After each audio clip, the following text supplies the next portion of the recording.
My name is Chris Osborne, and I am the moderator of this YouTube channel called The Heart of the Matter.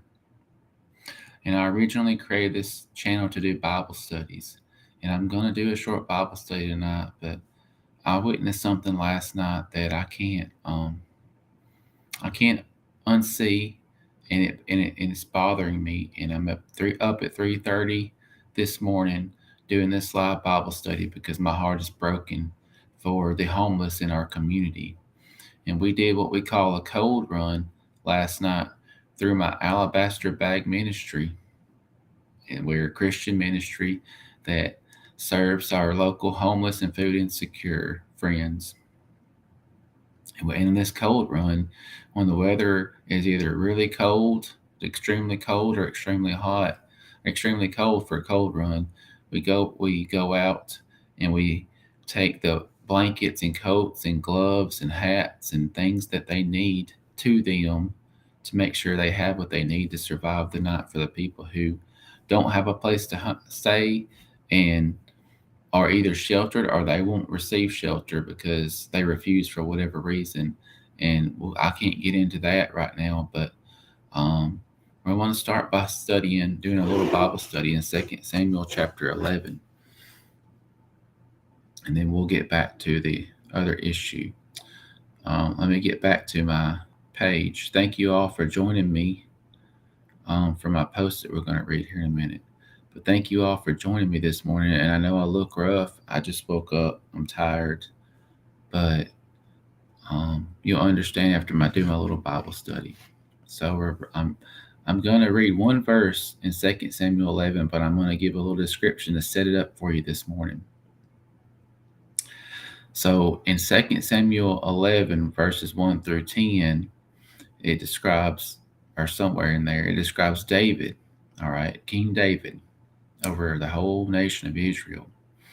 David had sinned against God and Uriah the Hittite, which is one of his members of his army, by sleeping with his wife Bathsheba.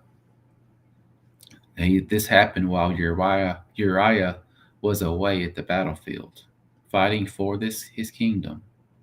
Bathsheba got pregnant after this happened by David, so he got another man's wife pregnant. And when David found out, he called Uriah back from war to try to get him to lie with his wife to cover up this sin that David committed. Now, according to the law of Moses, this sin demands that both man and the woman be put to death. So David knew that he had really messed up because he could get caught in this sin. So he didn't want to die. So in order to try to prevent that, he lied and tried to get Uriah to lie with him. Uriah refused and slept outside the door of the King David's house. When David asked Uriah the Hittite why, his response is recorded in 2 Samuel chapter 11, verse 11. And I'm going to read it. It says, Uriah said to David, the ark, this is talking about the Ark of the Covenant, and Israel and Judah are staying in temporary shelters. And my lord Joab and the servants of my lord, which is David, are camping in the open field. Shall I then go to my house to eat and to drink and to lie with my wife? By your life and the life of your soul, I will not do this thing. Uriah was a man of honor, we see here.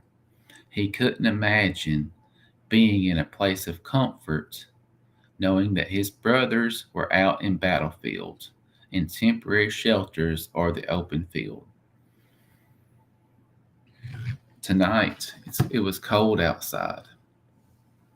We were out between 6 and 8 p.m. tonight on this cold run.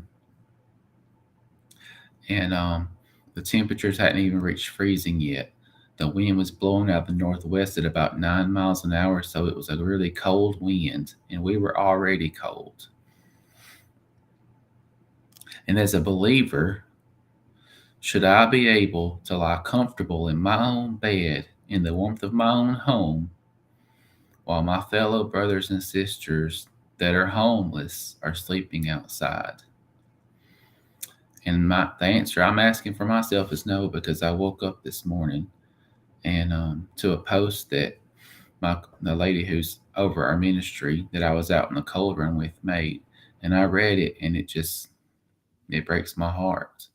After we did this cold run, me and her went and we ate at a restaurant, and we sat down and just was recounting the things that we had witnessed, and we decided that we needed to share it with the people in our community through our ministry page. So I want to read that post to you this morning.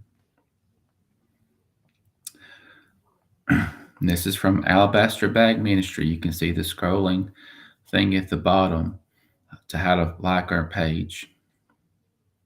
But this is from Alabaster Bag Ministry post this morning about 3 hours ago. It says, long post, but please hear me out.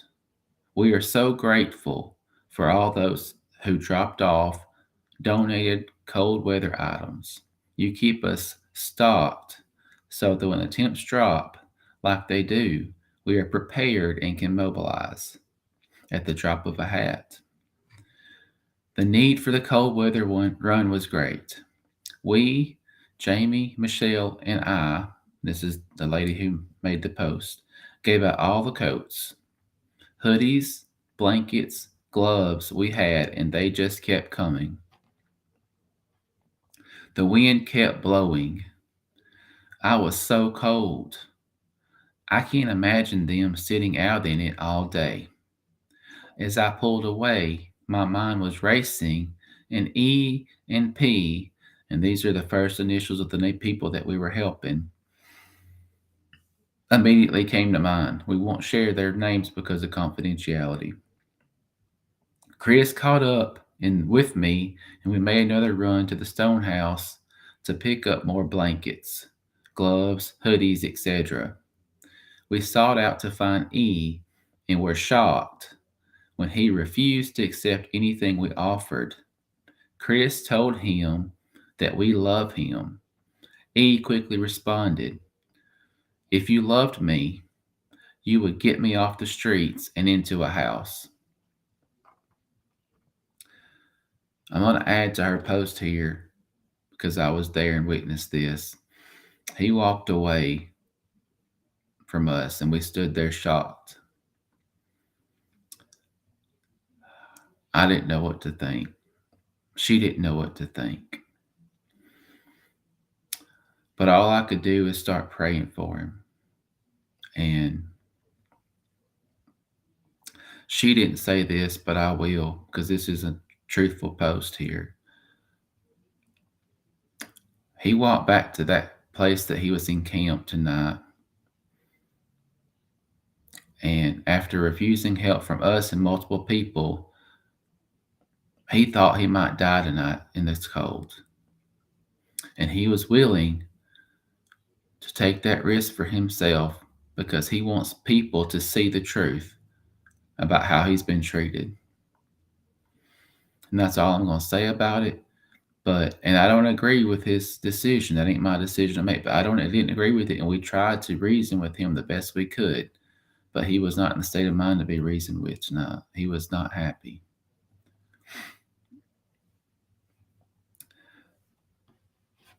So after we left him, we searched and we finally found P. Chris convinced him to go with us to check out the cold weather shelter at the Salvation Army. When we arrived, P thought it was inside the gym and was uneasy about going into the old lodge. He said it was too confined and he did not feel safe. We provided him extra blankets and thick gloves and took him where he wanted to go. P told us, "Thank you. I will be okay." We met C walking around and told him the cold weather shelter was opened. He asked for a pair of gloves. Chris gave him a thick pair and he kept saying, "My hands are cold, feel my hands." He said, "Thank you." During the cold weather run, we found R sitting out in the open, exposed to the bitter cold wind. She had been sitting out there all day. I gave her extra blankets, a heavier coat, two hoodies, and a sleeping bag. I was told because several wrong choices that R has made, she is banned from the Salvation Army property. It was daylight when we first saw her. However, night had set in by now and she was overwhelmed. The wind was too much. It was cold. She was cold. We talked to her and convinced her to seek shelter with barriers to block the wind. We gave her two more blankets and thick gloves. She looked me in the eye and said, "You know that I am a BITCH, but thank you for what you do." And I spelled the word because it was her words. We met another guy, we don't know his name, pushing a wheelchair as we were driving back to drop me off. He was headed to get something to eat. Chris asked if he needed anything. He said he could use a blanket. Chris told him the cold weather shelter was open. He said no thanks. We gave him a hoodie, a blanket, and thick gloves. He said thank you. We were trying to get back to Main Street and passed a part where we saw a female laying on a bench barely covered with a blanket. We She was actually uncovered on one side of her body completely. We found a place to park and walked over to where she was laying. She seemed uneasy when Chris walked up with me, so he stepped away and I talked to G for a minute, all the while trying to offer her a blanket and gloves. She finally agreed to accept the gloves, but for whatever reason, she didn't want the blanket. I continued talking to her, letting her know that we see her. A train came through, blocking our path back to the van. However, as we stood there waiting, you lost my place.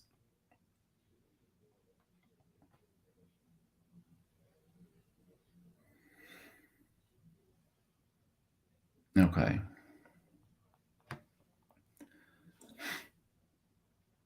I messed up. So that she says, I know this is a long post, but I'm trying to show you how the Lord directed our steps tonight. We had the exact number of blankets and gloves for those He directed us to. He showed us how to look at objects and places other than their intended purpose. He showed us wind barriers, covered shelter, places to hide. The Lord showed us to think outside the normal box that we are so accustomed to. We saw places for those who are in our churches, our workplaces, our society, our city, our family, our friends. Look, look down on them simply because their house looks nothing like our home. What is she talking about here? Well, for the first time tonight, I saw a house that didn't look like my home. So I'm standing there waiting for the train to pass. And I'm looking up at a full moon behind the clouds. And I look over at a building, and there's a green dumpster beside the building. And there's about 5, maybe 6 feet in between the dumpster and the building. There's a fence on the other side of the dumpster going around and behind the dumpster to protect, guard the dumpster from the view of the road. And then there was a small shelter covering over that back side of that fence and that dumpster. And that for the first time in my life, I didn't see that as a dumpster beside a building. I saw it as a place for someone who's cold to seek shelter from the wind. And it touched my heart because I've never seen nothing like that before.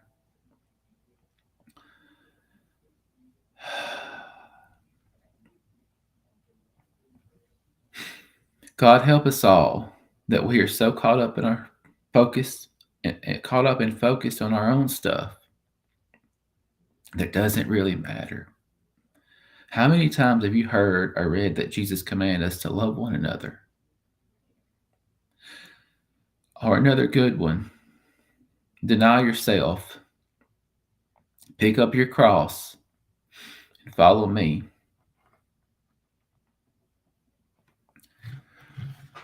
I've read 2 Samuel 11:11 already tonight. So, how do we come together to be the church that Jesus called us to be? There are solutions to resolve the injustices that we witnessed tonight. If we are not part of the solution, then we are part of the problem. Get my Bible. I'm going to read Acts chapter 2, verse 44. So what is this church that Jesus called us to be? That she's talking about here. I believe Acts 2:44 shows us.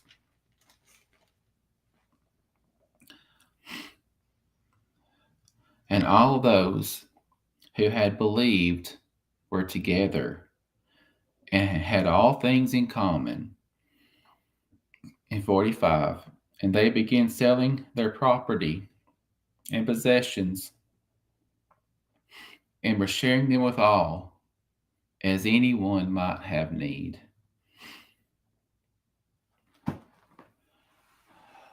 I know this was for the people who came into faith in Jesus Christ at that time. But I've met a lot of people on the streets in the last 2 years that I've been serving in this ministry who proclaim that they have faith in Jesus Christ. And it's not for my job to judge their hearts. That's God's job. It's my job to love them. They're my neighbors. Doesn't matter if they have a sheltered place to call their home. They're my neighbors. They're your neighbors. And if we have all that we need and we're able to provide to help somebody that's in that circumstance, I believe Jesus calls us to do it. And I don't ask for much from anybody. I don't like asking. But if you're out and about in the morning, or you're out tomorrow evening when it's cold, and you're driving down the streets of Tupelo, and you see somebody walking who seems homeless, who seems cold, I challenge you to pull over. Ask them if they need anything. Ask them if they're hungry. Provide them with their needs. I'm not asking you to give them money. They don't need money. They need our love. We need to see that we love them. They need to see that we see that they're a part of our community. We need to help them find that light that they've lost because they've been hurting and lost for so long that they don't know the way out of their circumstance. We need to give them a reason to try to fight for themselves. And they don't even know how to fight for themselves anymore. So I'm asking you, I'm begging you, if you can't do that, look up our ministry, Alabaster Bag Ministry. We make posts occasionally saying what we need and collect the things that we ask for and come and drop them off at the Stone House if you're local. If you're not local, there's ways to give on the page if you want to donate financially so that we can have the resources that we need to purchase what we need for the ministry. But to help these people. And we're not just trying to hand them stuff. We're currently building a program to try to help them, assess them at where they're at, figure out what their specific needs are, find out the ones who actually want out, to want to help themselves get out. They just don't know how. And we're going to come up with a detailed plan to give them short-term and long-term goals to help them get out of homelessness into a home. And then we're going to find people to partner with us from the community that we're in to help them get from that point A of homelessness to point B of into a home on a weekly level, at least, encouraging them, asking them, holding them accountable, being there to for them to call out, reach out to if they don't know what to do, ask for help, help them at any way that they're able to have hope that hey, somebody cares enough about me to try to help me, to help me have a plan, to help me have that vision, help me see that light. See, they're in a tunnel right now. Okay, they're in a tunnel, and they've got so far into the tunnel that the light they see is just a speck.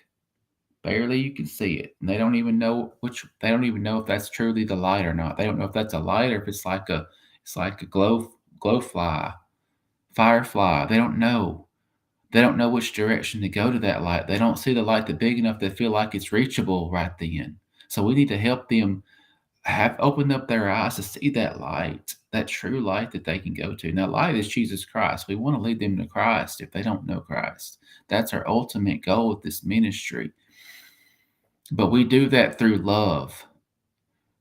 And they have to we have to earn their trust through love before they will believe us that what we say is true about who Jesus is.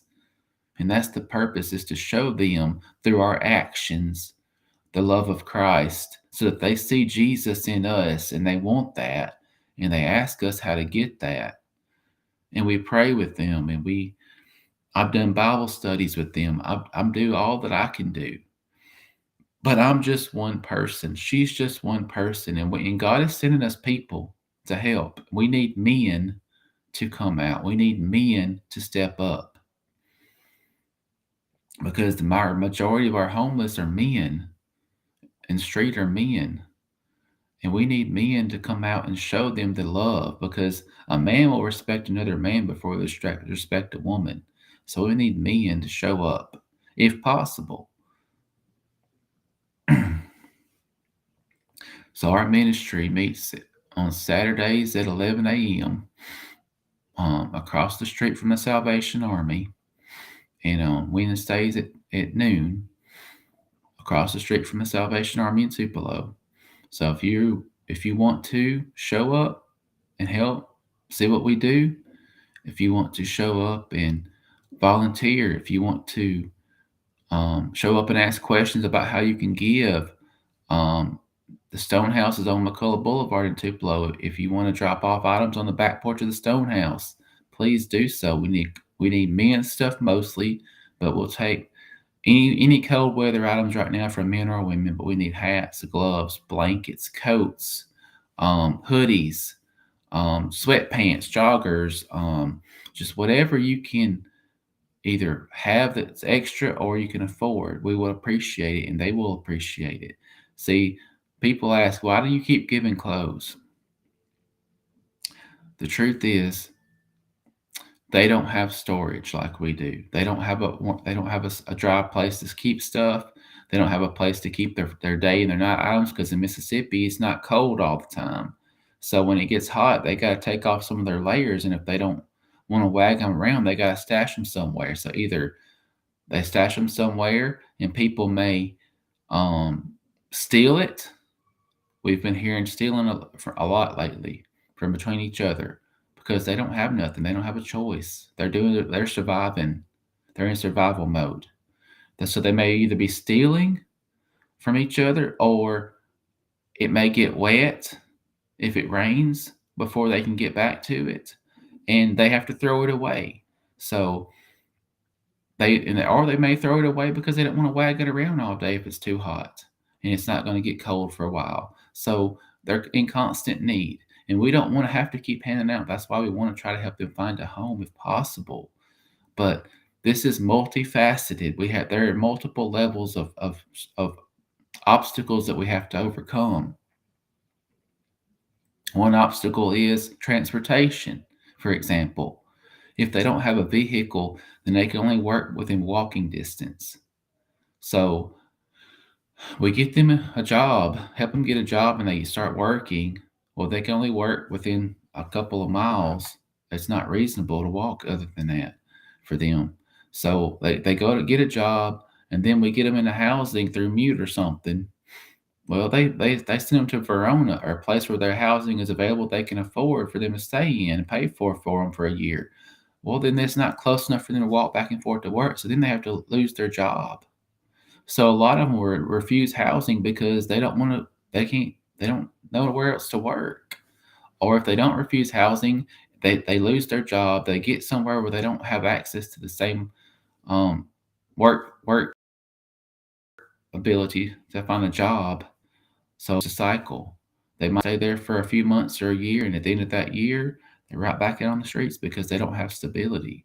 So we have a lot of mental illness that we face that we're having to overcome and try to overcome. People who are mentally ill aren't stable enough to take care of themselves. So we're facing the struggle, first of all, to get them to accept help. And then when we get them to a certain place, they treat them for a little while and just discharge them, send them out. So it's just an endless cycle, and we've got to work together as a community to figure out how to break this cycle of homelessness and get them to the resources they need so that we can help them. Um, if nothing changes, nothing changes. So help us be the change that they need to see. Help us to love them the way they deserve to be loved. So thank you guys for listening tonight. Thank you for being up late with me, bearing with me, and helping me to share my experience with you so that you can be aware of the circumstances and how you can help us help them. We love you all. God bless.